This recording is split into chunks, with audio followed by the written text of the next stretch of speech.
This is Eyewitness News 4 at 10. If there's criminals that become teachers, we should be aware of that. A new system is supposed to weed out teachers with a criminal history. But some Albuquerque public school teachers will start their jobs without those checks in place. Thanks for watching Eyewitness News 4. I'm Jackie Kessler, in tonight for Carla Aragon. And I'm Tom Joles. Albuquerque public schools open their doors to thousands of students on Monday. Many teachers and staff members will be walking through those doors too without their FBI background checks completed.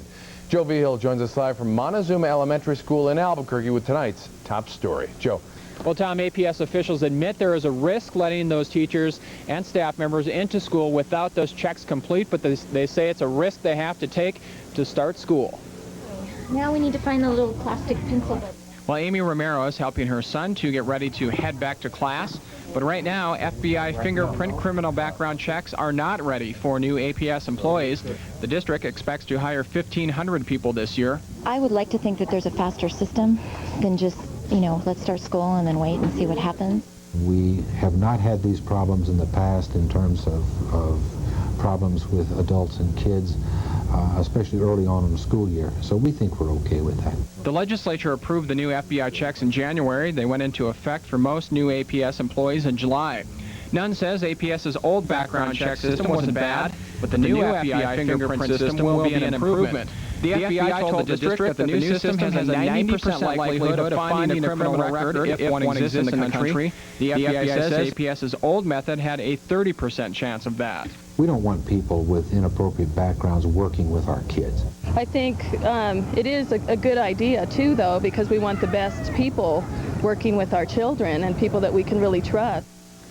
Nunn says the background checks on the new employees should be coming back very soon. Now, if a criminal history does show up, the district will ask the employee to explain the incident. Then we'll decide if that employee should stay or go. Tom, back to you. All right, Joe. And last year, the district fired 60 to 70 employees from information found with APS's old background check method. They're not sure how many employees might be let go with the new system in place. Jackie. The teacher who disappeared over the weekend won't go back to class when school starts next week. Police say Christopher Dannenberg left his 6-year-old daughter home alone so he could buy drugs. The Espanola School District is putting him on administrative leave until his case is resolved in court. Tonight, police accuse an Albuquerque halfway house counselor of taking advantage of the boys he was supposed to help. Leroy Kluss stands charged with 31 counts of taking pornographic pictures of 3 teenage boys, as well as numerous counts of criminal sexual penetration, contact, and kidnapping. Court documents say Kluss has admitted to taking pornographic pictures, molesting 3 young men, and giving them sexually explicit materials. The parents of one of the children on Monday evening found some pornographic material that this young man had in his possession. They called the police. The incidents have been occurring over, evidently, the past several months, and could go back even further than that. Court documents also show that Kluss told police the incidents took place at the group home, at his apartment's pool, and an area hotel. Kluss's former employer and Child Protective Services are both looking into this case. Investigators are looking into a shooting on Nambe Pueblo. Here's some video of the victim being taken off lifeguard helicopter at University Hospital earlier tonight. The Bureau of Indian Affairs says the man was shot 3 times at a picnic area near Nambe Falls. Police are looking for 2 Hispanic men and a Hispanic woman who were driving a white van. The 6 liquor stores cited for violations of the new drive-up ban are off the hook. State regulators decided to drop those citations. They say the store owners used the windows to provide information on the ban to customers, not liquor. The tickets were issued during a sweep of all drive-up liquor windows shortly after the ban first took effect. One Albuquerque liquor store owner has come up with a new way to use her old drive-up liquor window, and the state is giving the owner its blessing. Edward Calabaza joins us live from the North Valley to explain. Edward.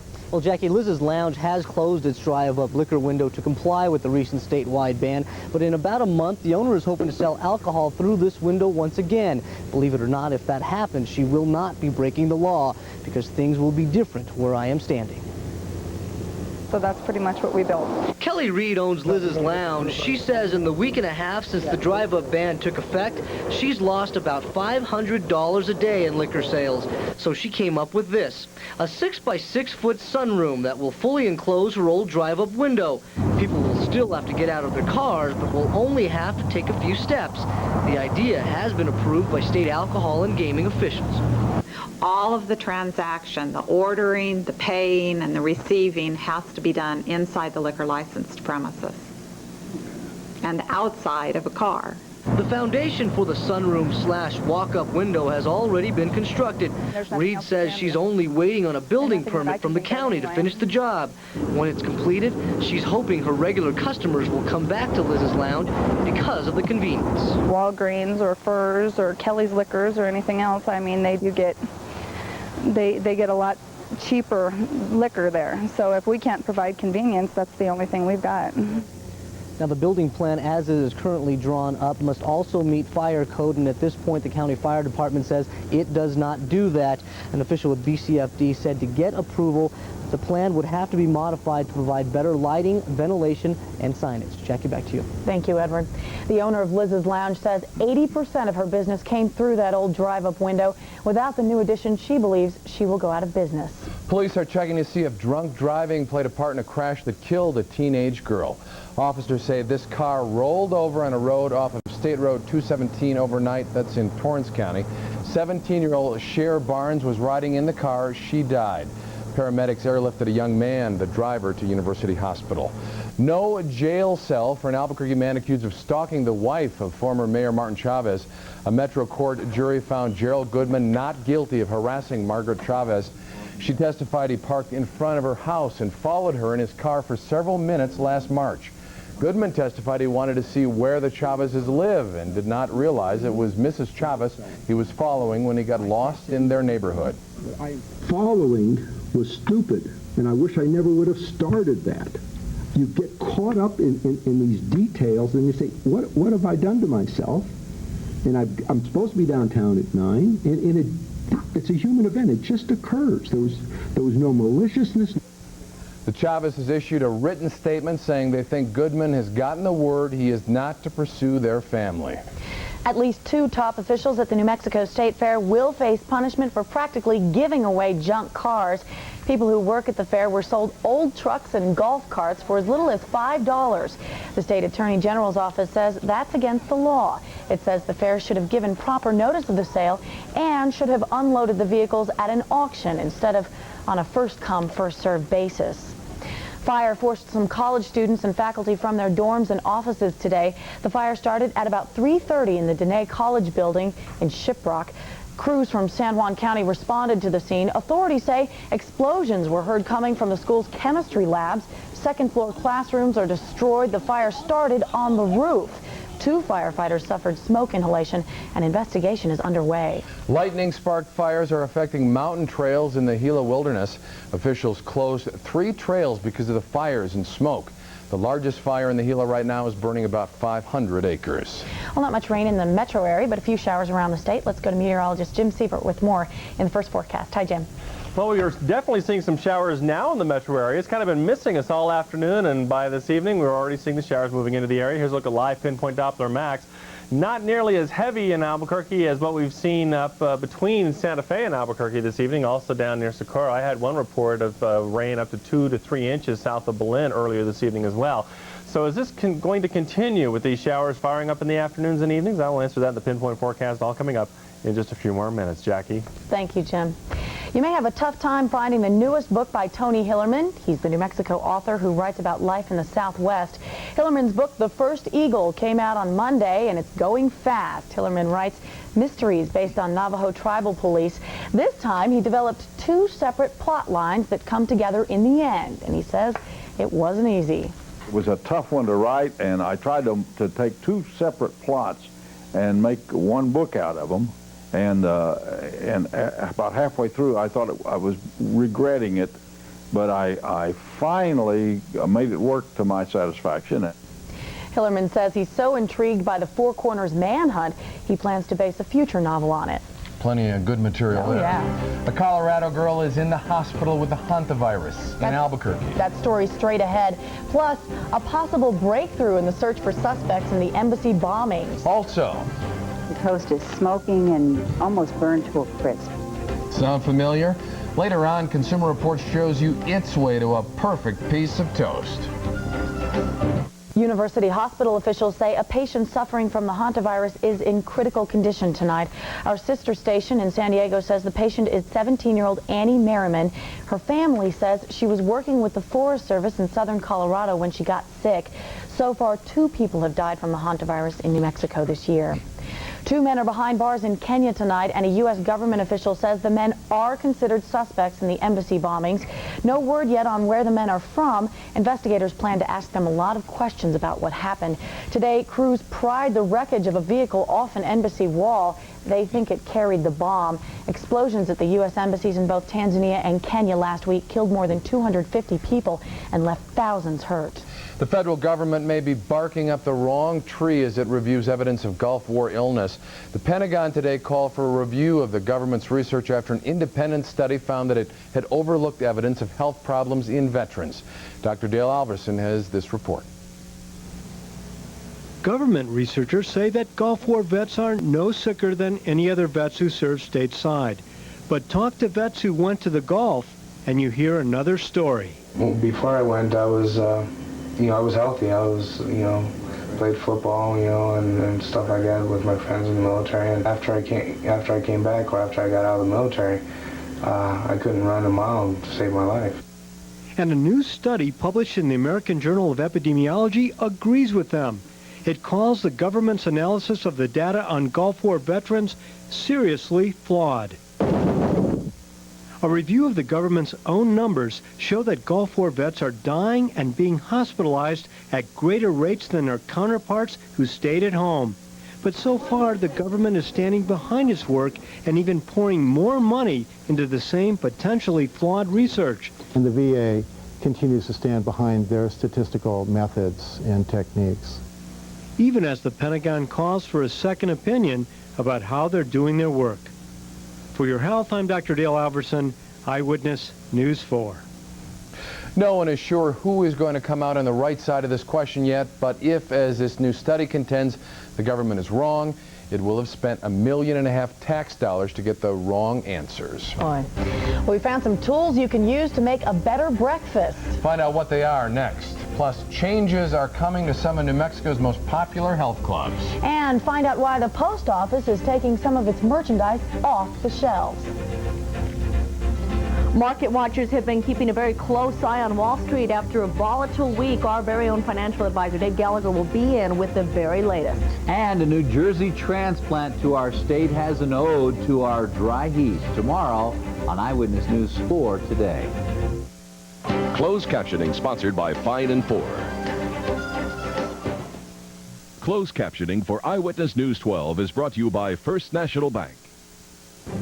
Now, from KOBFTV, Farmington, this is Eyewitness News 12, your #1 source for news and sports in the Four Corners. Hi, everybody. I'm Scott Micklin. Thanks for joining us tonight. 2 wings of Dene College were destroyed by fire today. The blaze began around 3:30 on the roof of the north wing. An exact cause is unknown, but workers had been putting a new roof earlier in the day. Staff and faculty quickly evacuated the building and began and the fast-moving fire as it began to spread. I heard somebody say fire, and at that point I went out of my office, and one of the maintenance personnel said that the roof was on fire. At that point, we proceeded to get everybody out of the building immediately, and thank God nobody was hurt. I saw the fire from way across town, and then we had a phone call saying that there was a fire.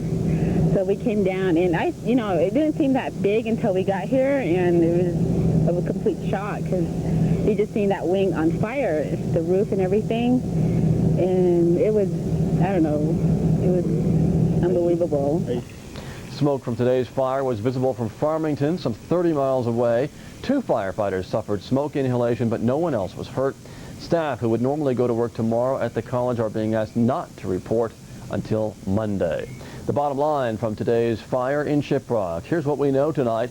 13 fire units responded from 8 fire departments in San Juan County. Some are still there at this hour looking for hot spots at the fire scene. The north and east wings of the building have been destroyed, and the cause remains unknown. And BIA arson investigators are expected at the scene in the morning. Some classes may have to be canceled this fall. Others will have to be held at different locations. More on that tomorrow. A woman is in an Albuquerque hospital tonight after she was taken there because authorities found her near Window Rock today with a knife stuck in her head. Few details surrounding the incident are available, but police say they do have a suspect in custody, and they tell us both the victim and the suspect are non-Indian. The condition of that woman tonight also unknown. McKinley County has a new judge named to replace one who retired last month. Governor Gary Johnson today appointed 47-year-old Roxanne Heath to serve out Lydia Rinaldi's term as magistrate judge. He retired last month. Heath is a former teacher who now manages a Gallup jewelry company. In Farmington, police here say they are not playing games anymore when it comes to some local parking zones. With the help from the city council, police are raising the stakes for violators. Here's one neighborhood that has begged for help. Residents here live directly across the street from Farmington High School. Their sidewalks aren't usually this empty. Mike Copeland and his family are just some of the high school's neighbors.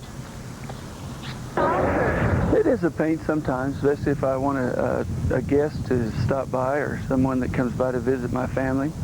Of course, we have to take a chance on them parking. If we don't have a permit system, we have to take a chance on them parking and possibility of them getting a ticket. That worry should soon be gone. The city's going to now issue parking permits to distinguish between residents and students. They will also extend the no parking times in the neighborhood. If anyone without a permit still parks in restricted areas, police say they will hand out tickets. First time's $5 ticket, the next one is $50. The third ticket is worth $75 and your car can be towed away. The school tells us that problem may be diffused a bit this fall because of the new Piedra Vista High School. So this year there are about 500 fewer students at Farmington High. Lots of people think brittle bones is only a problem for older women. But as Penny Hill shows us tonight, both men and women can be affected. Osteoporosis, or a slow thinning of the bones, is a condition that may occur in women during and after menopause. Osteoporosis develops when the mineral content of bone cells decreases, causing bones to become more porous and likely to break, similar to this twig. While osteoporosis is most common in women, it's also known to occur in men. There is, however, new technology available to detect bone loss, allowing treatment at a much earlier stage in life. The person simply lies down on the machine while very low-dose x-rays are taken of certain bones. This usually takes about 15 minutes.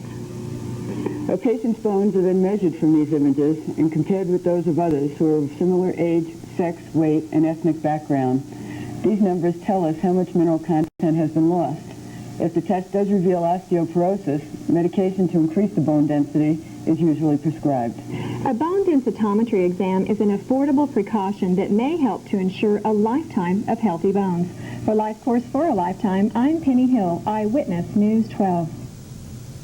Pretty special event today out at the San Juan County Fair, the equestrian event of the Special Olympics taking place at McGee Park. 8 mentally challenged participants showing off their horsemanship skills in front of the judges today. And by the looks of things, they are all accomplished equestrians. And there weren't any losers today. Everybody came out a winner at the event, each rider receiving a purple ribbon. The fair continues through the weekend, by the way. Up next tonight, meteorologist Jim Siebert has the Pinpoint 12 forecast as we start thinking about weather for the weekend. That's coming up next. Well, tonight we can certainly see where the rain has cooled off some of the areas around the state tonight. That's where we're seeing the 50s, mostly in the central mountain chain. The 70s and 80s haven't seen a lot of rain down here, especially in the southeastern corner of the state. Up in the Four Corners area, we've seen a couple of showers, but not quite at the extensive activities like we've seen here in the central and the southwestern corner of the state tonight. The low temperature in Farmington will drop down to 62 degrees, Cortez 55 degrees, Durango 52, Gallup 53 degrees. So we're going to cool off a little bit tonight, but not too much either. Well, what's going on across our skies? Kind of the same old story where we have all that moisture still in place, and with that in place, we're not going to see any changes until something pushes it on out. Now, one of the problems with this has been the fact that these thunderstorms are not moving very quickly, so they're dumping a lot of rain, and because of that, we've seen some areas receiving up to 2 to 3 inches of rain outside of Berlin earlier this evening and later on this afternoon. It's a little bit more on the quiet side up to the north, but you see where the heaviest showers have certainly been, and at least for tonight, that's where it will remain. I think it's all going to shift off to the west over the next couple of days, though. Afternoon showers and thunderstorms will persist. Again, I think our best chance will be in the western half of the state, as I mentioned already, and we'll see probably the isolated to scattered showers and thunderstorms up in the Four Corners area. 90 for the daytime high for tomorrow. Until the afternoon, clouds and showers will bring those temperatures down a little bit, and we'll be close to the 90s for the next couple of days. Thank you, Jim. Outside tonight in the Four Corners, things are cooling off nicely. 73 in Farmington. Some thunder being reported in the Gallup area, where it is 68 degrees right now. Still 63 in Dulce. Durango reporting 70 degrees. Well, it's time for sports. Coming up next, that means we are live at Ricketts Park with more Connie Mack highlights. Here's Matt Williams. Matt, what's coming up? Scott, coming up, Midland looking to get into the championship game undefeated. We'll see if Dallas could stop that. And the Bandits on the field also trying to get into the big game, but so is Puerto Rico. We'll have highlights of both those games and your hot dog play of the day coming up. Live from Ricketts Park, home of the 1998 Connie Mack World Series, this is the Four Corners' only local sportscast, Eyewitness Sports 12. There is only one undefeated team left in the tournament coming into today. The Midland Redskins coming in at a perfect 3-0. Could they make it 4 against Dallas? Let's take you right to the highlights. Top of the first, Jesse Rimmerger takes a Matt Lasita offering over the right field fence, and it is 1-0 Mustangs quickly as he trots in. Top of the second with a runner on first, Clark Harris slaps one off the fence and left, gets it all the way out there. They finally corral it, but after a throwing error, Travis McElroy scores easily, but Harris motoring in, out at the plate, but still 2-0 Dallas. Bottom of the second, David Duncan gets the Redskins on the board with a solo shot over left center, but it would not be enough as Dallas tags Midland with a 6-4 loss, ensuring at least 2 games tomorrow night. The evening game sees Farmington and Puerto Rico playing for a chance at the big game. Top one doesn't start well for Farmington. Eric Vaughn would walk the first batter. The next batter, not much better, would walk him as well. That brings up Edwin Rodriguez.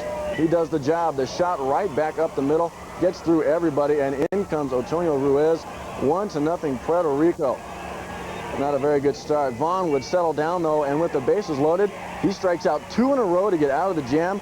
And after that, well, the rains came. A little downpour here to cool off everybody. I don't know that we needed it, but we got it anyway. Farmington couldn't get much going in the first inning as William Collazo sits down Landon Lyles and then gets Chad Christie to ground out. 1-0 Raiders after 1. But guess what, folks? The Bandits are moving on thanks to a home run in the second inning.